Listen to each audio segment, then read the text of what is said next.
je vlastně ty diskotékový záchody. A tak jsme tam prostě šli šňupat, jo. A to si myslím, že jako kdo může říct, že šňupe na policejní stanici, na záchodech. A navíc, on to byl sice hroznový cukr, ale já jsem ho vyšňupal třeba 2 gramy tam, protože jsme to jeli několikrát a ono to jako něco hodí docela, musím říct. Mám pocit, že jsem to ještě do dneška nevysmrkal. Do dneška Jirka nesladí kafe. Tady? Je pravda, že vás pri natáčaní skoro zastrelili?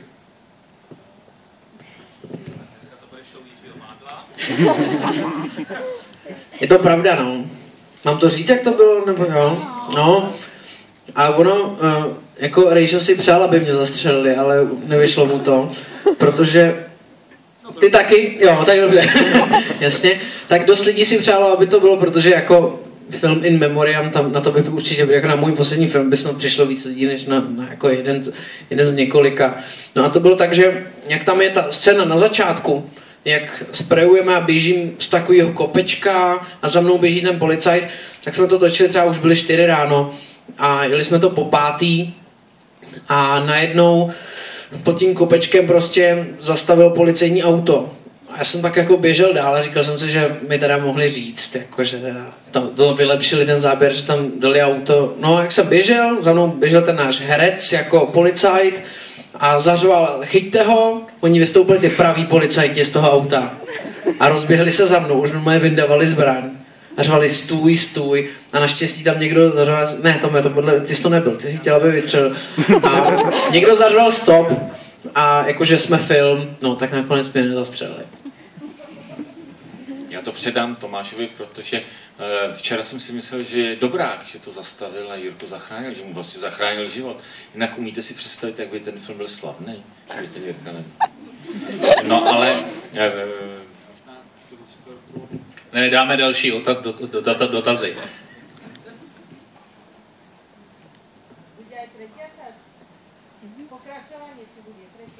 To záleží na tom, jestli nás něco napadne a na tom, jestli něco zažijeme dalšího. Protože to jsou všechno naše zážitky, nebo zážitky z mý vysoké školy, nebo zážitky tady kluků, nebo Pasty, který se mnou psal scénář. A taky to záleží na divácích, jestli na to budou chodit a jestli budou to chtít vidět, jako co s nima bude dál. No v každém případě by se to mělo odehrát v New Yorku všechno. Musím kluky poslat do New Yorku. Jirka už tam skoro bydlí, víte, už v New Yorku. Kde studuješ tu školu scenaristickou? A byl jsi v New Yorku? Jirka vám o New Yorku může povědět už první zážitky a už to můžeme psát. Vyndej počítač, že jsem to psát. Já vám můžu povědět jenom to, že to určitě v New Yorku nezaplatíme, protože tam je to hrozně drahý, jo. Takže to jsem chtěl tomu dodat. Vodní scénu. Pane producente, kolik ten film stál peněz? Asi tak. Tak stál míň, než kluci docela šetřili, tak se pochvaluju.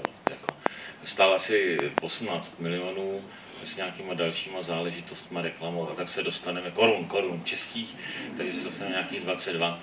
A to není zase tolik na to, že počmárali metro v Praze a pak to museli dlouze uklízet a dodnes to není ještě prý to poznat, že tam jako stříkali na tu stěnu a tak, takže to nebylo tak prostě. A teď se zeptám Jirky, kolik by takovýhle film stál v New Yorku? Tak za těch 18 bychom možná natočili tu úvodní scénu, si myslím. Milionů českých, si myslím. No takže v New Yorku to nebude, ale v Košicích bychom to mohli točit.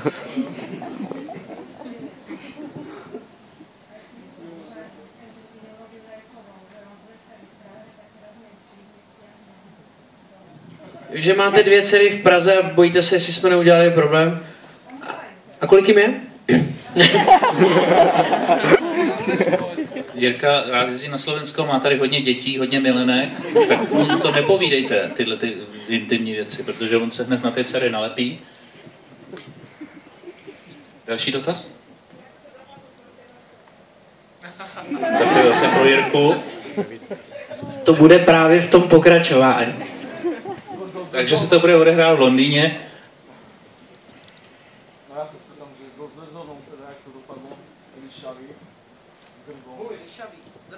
Ryšavý zrzo, no ten má teď problémy, to je můj brat, nebo to je můj synovec, bratranec tohodle. A dokonce někteří říkají, že je to můj syn pravý, že mi je víc podobný než můj syn pravý. Nevím. Ta zrzavost taková tam je.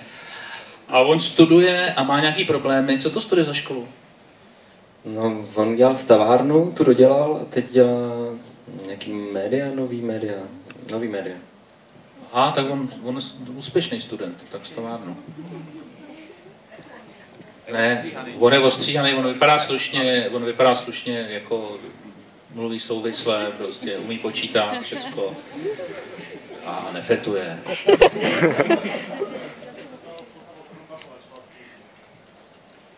Aha, to byla ta, co jí chtěl Jirka přefiknout a přefik junior, že jo, Krumbachová. Ne, která to byla? Jo, Lenka Jurošková, já nevím, co s ní je. Ona studovala konzervatoř, viď? Neviděl jsi někdy na svých tolkách Prahou? Lenka cvičí jogu. Opravdu, je cvičitelka jogy. Myslím, že tam musí mít plno. Ale vy jste se ptala asi na tu postavu, že jo? No, tak kam zmizela Krumbachová? Rejžo. Tak my jsme chtěli to udělat dál, ten film, neopakovat všechny. Tyhle se musel zopakovat, že jo, to je jasný. Protože o nich to je, ale rodiče taky museli mít stejný. Ale ostatní muselo být jiný celý. A celý to jinak, ne? To se trošku posunulo někam. Takže i ty holky se musely posunout. A našli jsme Evičku Josefíkovou, že jo, to je hvězda teďko. To mi pomohl teda Jirka Mádl s Evou Josefíkovou. Jí najít. No a ty ostatní holky taky byl casting, že jo. Museli přijít, slíknout se, zahrát něco. No a pak si je vzal Jirka do parády. Další dotaz? Ta zkratka znamená čo? Ten podpis. Tak Tome? Roholik, houska, salám. RHS myslíte? Zkratku. Roholik, houska, salám. Registrujete tady nějaký dobrý, aby jsme věděli, komu dá ten soundtrack potom. No. Tak znova, dobře.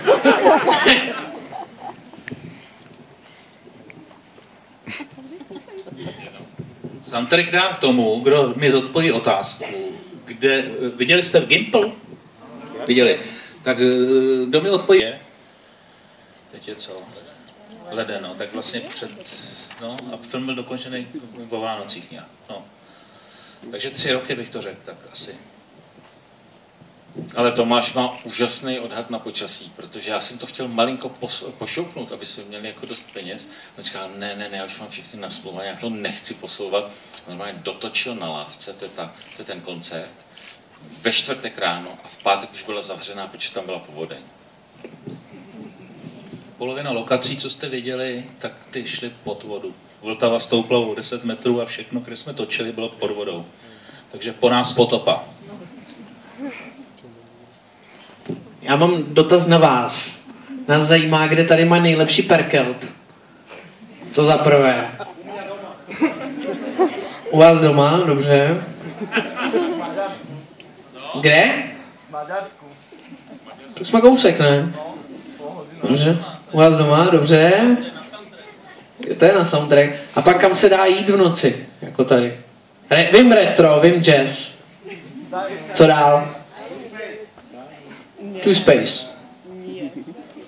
Dobrá. Prosím?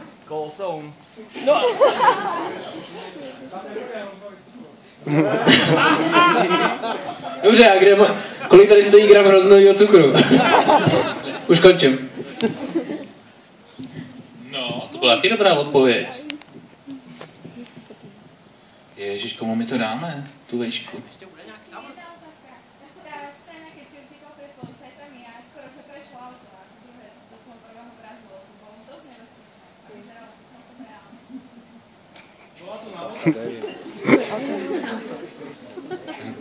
Ne, to je samozřejmě složený z několika záběrů. Nejdřív běžel Jirka, pak jsme pustili jedno auto, to zastavilo, pak kaskadéři v druhém autě jeli, narazili do sebe, rozsekali to opravdu, pak je ještě další auta kolem, takže to je asi 8 záběrů složený na počítači potom do sebe, ten záběr stál asi 200 000.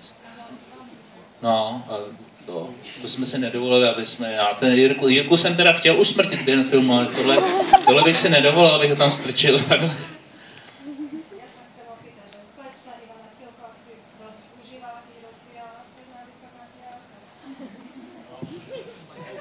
No, sklo rozbila u auta a tam to všechno zdemolovala v bytě, to byla pravda.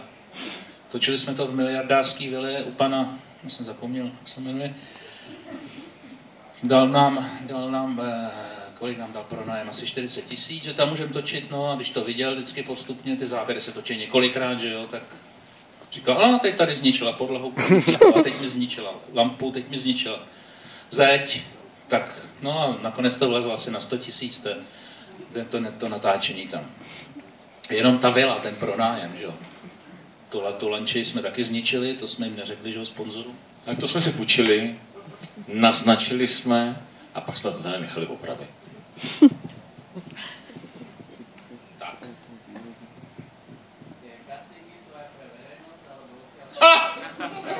Už jste chtěl, víte? To nemůže někdy ani režisér. Ne, to není veřejný. Jo, jakože, jo, může přijít veřejnost, jako ne se dívat na to, ale může se účastnit castingu, jakože třeba na roli Jirky Mádla ve filmu Gimple, tam přišlo asi, já nevím, 200 kluků. A to přišli z ulice třeba. A holky taky můžou přijít z ulice, nebo jsme někdy jsme dělali casting? Když jsme to vyhlásili v televizi, na co to bylo? Cesta do lesa, tak to jsme vyhlásili v České televizi a přišlo asi 1000 holek do České televize a ani jednu jsme nevybrali. Tak, další? Tam? Máte nějaké zkušenosti osobné z graffiti? Všetci 4. No, my 4, já jsem se to zkoušel, jo, a nešlo mi to. Napsal jsem své logo, Vorel Film. Je to těžký. Vy jste to zkoušel, Miroslave? Já vůbec někdy v tomhle jsem vzorný teda. Já jenom kvůli té roli, no. Já jsem strašně nešikovnej na všechno, včetně tohohle. Mě to jako třeba na Gimplu, kdy tam nás nějak cvičili kvůli tomu a tam jsem něco maloval i sám a tady mě nenechali udělat skoro vůbec nic. Tady vlastně jenom jako, že nám to nakreslili a my jsme to pak mohli vybarvovat, což je hrozně jako jednoduchý.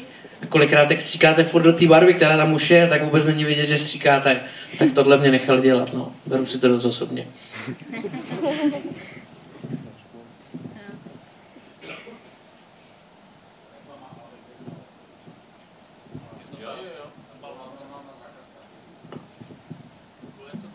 Ne, ve scénáři byla původně tato stěna pro Adidas. To bylo napsané takhle od Tomáše, od Pasty. A tak jsem si myslel, no tak je spoustu těch slavných velkých firm, který by mohli takovou zakázku chtít. My jsme fakt všechny obešli, ty Googly, Apply, Conversky a tak dále. A normálně všechny se tvářili, jako že bychom ještě spíš měli přidat nějaký peníze, jsou na tom hrozně špatně. Jsme byli rádi, že jsme sehnali, protože jsme potřebovali americkou firmu, že jo? Aby nejeli někam jako do Azerbajdžánu nebo tak jako. Takže nějakou slavnou. No a všichni se vymluvili, takže jsme nesehnali, že jsme byli vděční, že Brňáci kdysi vytvořili antivirák AVG, ten prodali Američanům, takže ty jediní do toho šli. Tak jim vytvořili takovou krásnou svět. No, tak uvidíme tak, jestli oni mají projekci AVG, že jo, příští týden. Tak třeba se jim to bude líbit ten film a pozvou nás vždycky do Ameriky. A natočíme tam do Brna nejedu, to víš. Tak další dotaz. Takže to je někdy naozaj taký pomalovaný blok v Prahe? V Praze na Palmovce, tam to můžete vidět. A on to umí a já to neumím. No, je to fakt těžký, jako nás to nechal zkusit jednou. Samozřejmě, že na poprvý člověk nechytne ten tlak, že jo, nějak musí trefit a tak. No, my jsme to samozřejmě hned podělali, že jo, pak už fakt nás tomu nepustili, vlastně, jako nevím proč, nevím. A ona ta barva je drahá, takže ono, jako když už tam, a navíc fakt jako člověk sdělá tu stěnu hned, že jo. Takže jako vlastně asi i chápu, proč jsme měli jenom jeden pokus.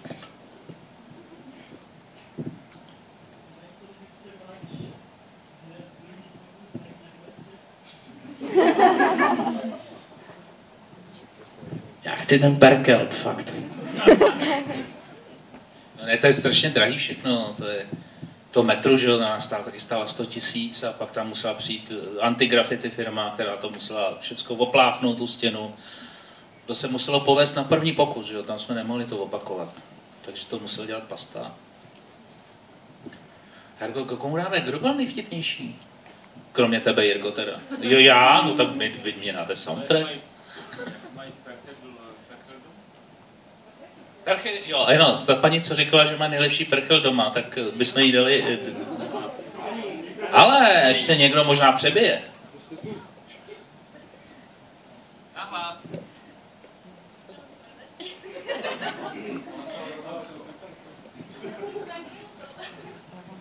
Zvete nás na perkel, takhle? Yes? Vy jste z Anglie? A zvete mě nebo Jirku? Aha, juniora ne. Ale no tak to jí dáme, soundtrack. Hele, ty juniory soundtrack. No tak díky a my jdeme podpisovat. Kam? Před kino vyjdeme ven a tam je takovej stoleček a tam budeme sedět, to nás najdete. Takže díky.